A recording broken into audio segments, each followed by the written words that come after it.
1.7 trillion naira by the end of December 2018. Senior Democrats have responded by accusing him of committing a gross offense.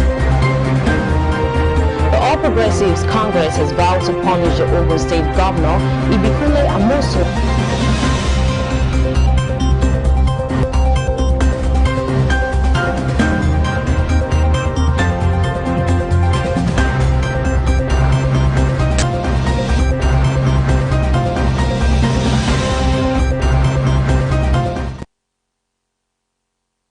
Welcome to Celebration Television News Desk. I'm Belly Squatter and thanks for joining us today. Now the news making the rounds. 500 Nigerians lose jobs as UAE declines renewal of work visas. Burkina Faso leader replaces army chief in reshuffle. Texas abortion law temporarily blocked by George. Google set to invest $1 billion in Nigeria and others. Costa Rica 2022 qualifiers Falconets trash Central African Republic 11 goals to nil to advance. And stay with us right now as the details of the news comes after this short timeout.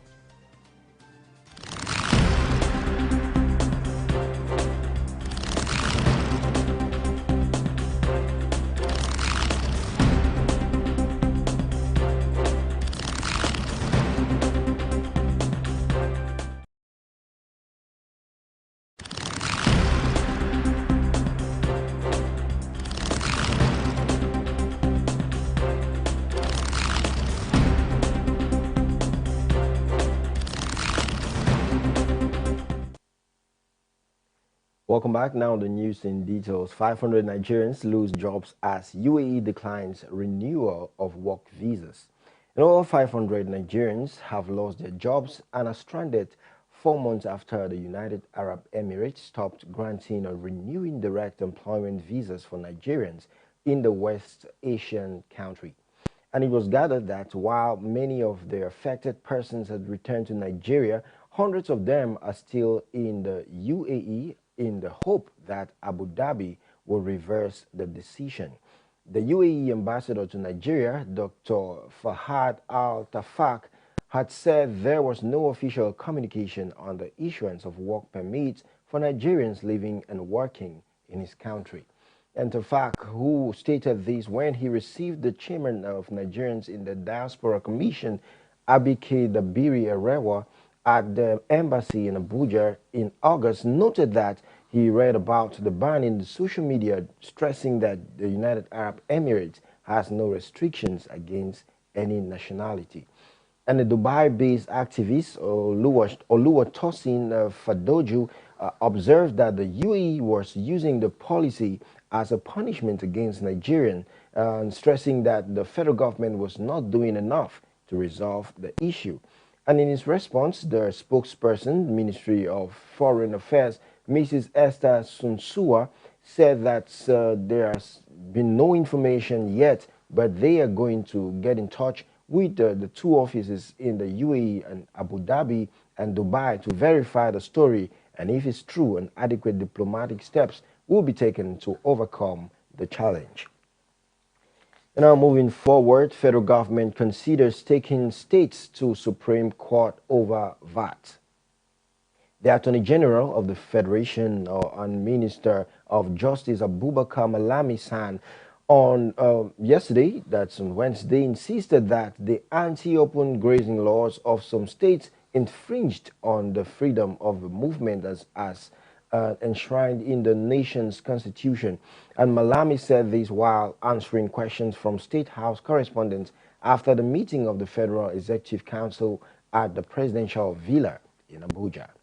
And the minister, who explained that his office had not taken any stance or outside the scope of the constitution, also disclosed that the federal government may at the Supreme Court challenge states that legislated on the value-added tax. In commenting on the anti-open grazing laws of southern states, Malami said on the issue of farmers' herders clashes, no position was taken by the Office of the Attorney General outside the scope of the constitutional provisions.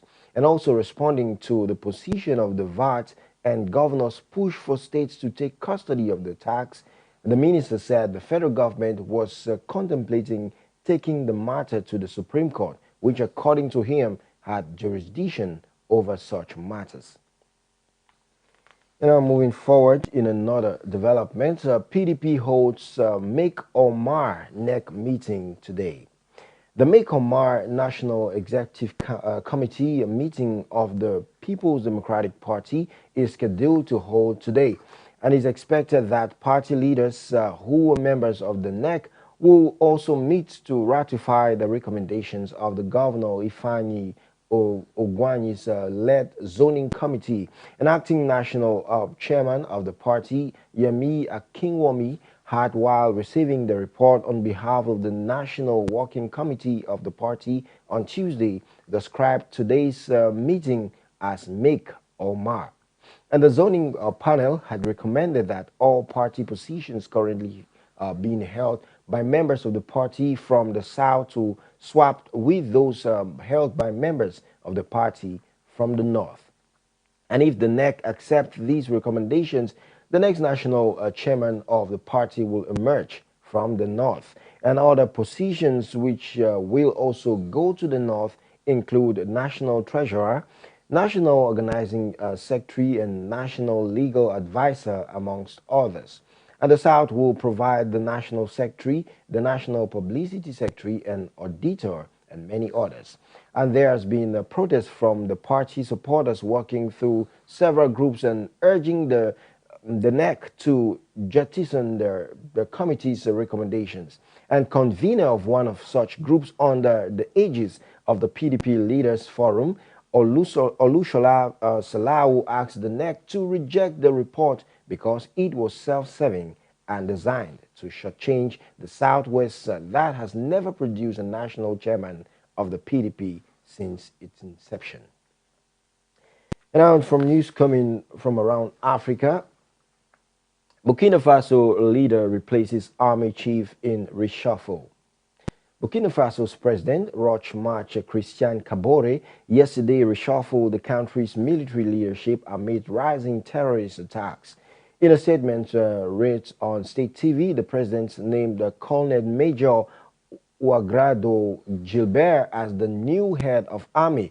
Colonel Major Somevinta was named the new deputy head of the army, while Colonel Ouegrado Suleimani is named the new head of the Air Force. Burkina Faso has seen an escalation in violent jihadist violence since 2015, which has displaced more than 1 million people from the country. And some 20 soldiers were killed last week in the north-central province of Sangmatenga. And yesterday, Defense Minister Barthélemy Simpore described the country's security as very complex. And now moving forward, still on news from around Africa, the UN boss warns starvation deaths in Tigray is alarming. The United Nations Security Council has been told that increasingly alarming accounts of hunger-related deaths are emerging from the Tigray region in Ethiopia. The UN Secretary-General Antonio Guterres said life-saving humanitarian efforts were being crippled. And he again appealed to the Ethiopian government to allow the unhindered movement of the desperately needed supplies to the region after nearly a year of conflict. And Mr. Guterres described Ethiopia's decision last week to expel 7 UN officials as disturbing and unprecedented. And Ethiopia's envoy said that his government was under no legal obligation to explain its action. We're going to short break right now. When we come back, we get more news updates from the foreign scene. Stay with us.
Revival. Awoken spirits. Hello, God bless you. Habakkuk chapter 3 verse 2 says, revive thy work in the midst of the earth. In Psalm 85 verse 6, he said, will thou not revive thy people again, that thy people may rejoice? We are in the season of revival. Revival fire is sweeping across the nations of the world. Go and change your family story. Go and change. Take it. Let a testimony come upon that brother. Sister, that's it. Favor. And I'm coming this time to University of Benin. God has told me to go out to campuses, universities around the nations of the earth with the revival fire. Are you a student of Unilag, Uniport, Unijos, UNN, any campus where you attend your studies? Be my guest in University of Benin. 2 days of impact. Your life will never remain the same again. Do you know anyone in Germany? A young guy? Yes, sir. Who is he? It's my fiance. Eh? My fiance. The Lord said I should tell you, in 2 years, 7 months, the Lord would have made you international. Amen. And the Lord will make you and your sister the extended voice of the entire family. Amen. What about school? Not going to school. Why? What level did you stop? First year. Did you write end of school exam? I wrote. You but wrote? I failed. You failed. You are carrying the destiny of 3 people. I saw in the realm of the spirit, you were 3 Yes, sir. when you were born. Yes, sir. 1 died, Yes, sir. another died. Yes, sir. Remained only you. Yes, sir. All those of you who have GPs that are low, this semester, what God will do for you shall elevate your GPA. 7th and 8th October 2021 and 3 p.m. daily. Happening at the Indoor Sports Hall, Uniben, at Edo State, Nigeria. For inquiries, please call.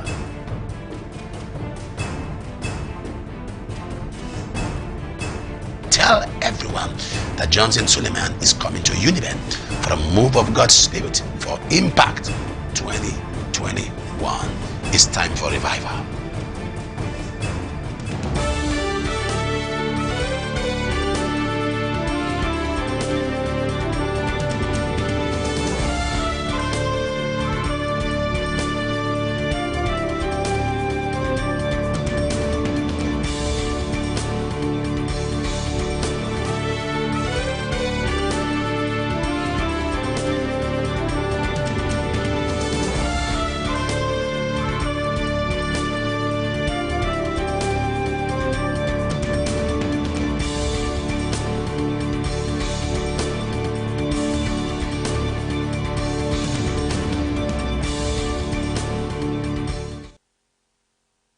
Welcome back. Now, news from the foreign scene. Texas abortion law temporarily blocked by the judge.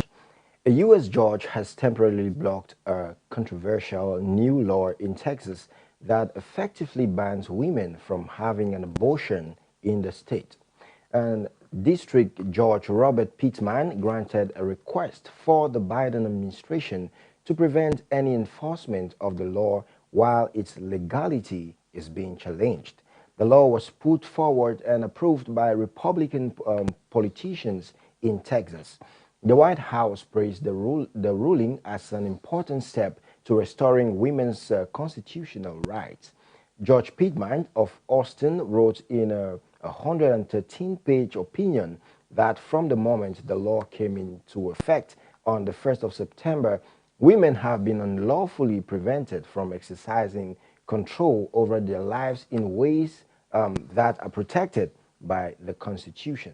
And this is the first legal setback for Texas since the law was implemented, and state officials immediately appealed Judge Pittman's ruling. President Joe Biden's administration took legal action after the conservative majority of the Supreme Court declined to prevent Texas from enacting the law. And the Justice Department filed an emergency motion to block enforcement of the law while it pursued legal action. Mr. Biden, a Democrat, has described the law as an unprecedented assault on women's rights, but Texas Governor Greg Abbott has defended it, saying the most precious freedom is life itself. And more updates unfolding. Germany and Denmark repatriate 37 children and 11 from the IS women from Syria. Germany says it has repatriated 8 women who have joined the so-called Islamic State and 23 children from a camp in the northern Syria.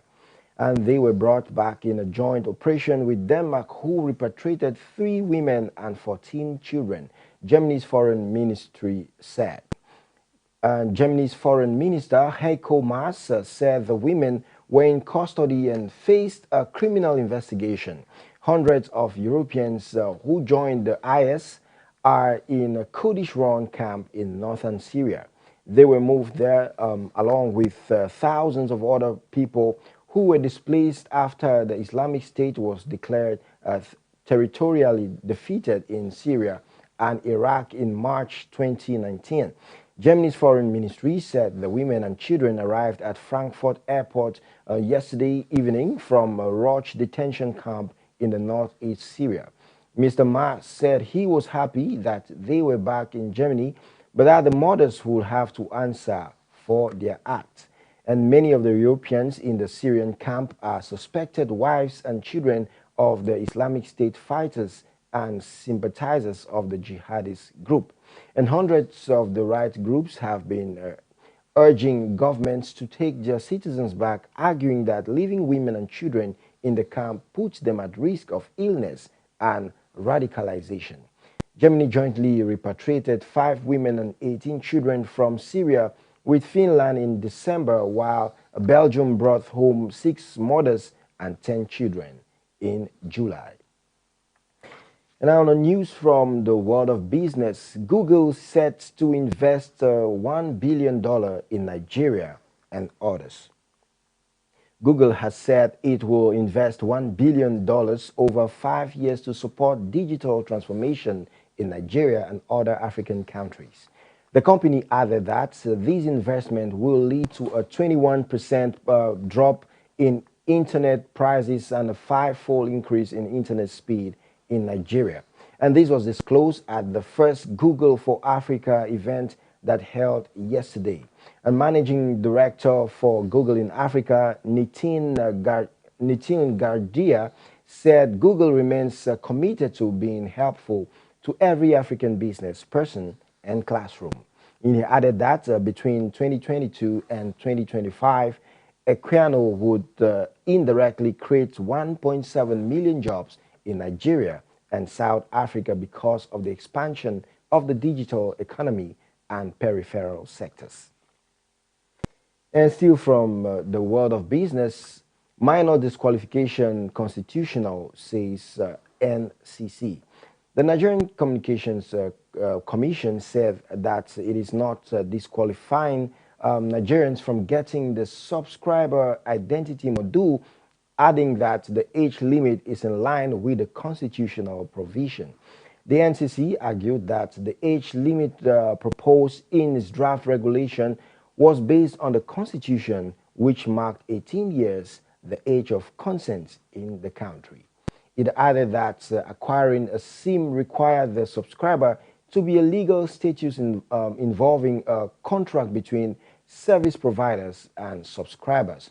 It added that the age limit proposal in the draft regulation was designed to protect minors, stating that the parents and guardians of those below the age of 18 could acquire SIMs on their behalf.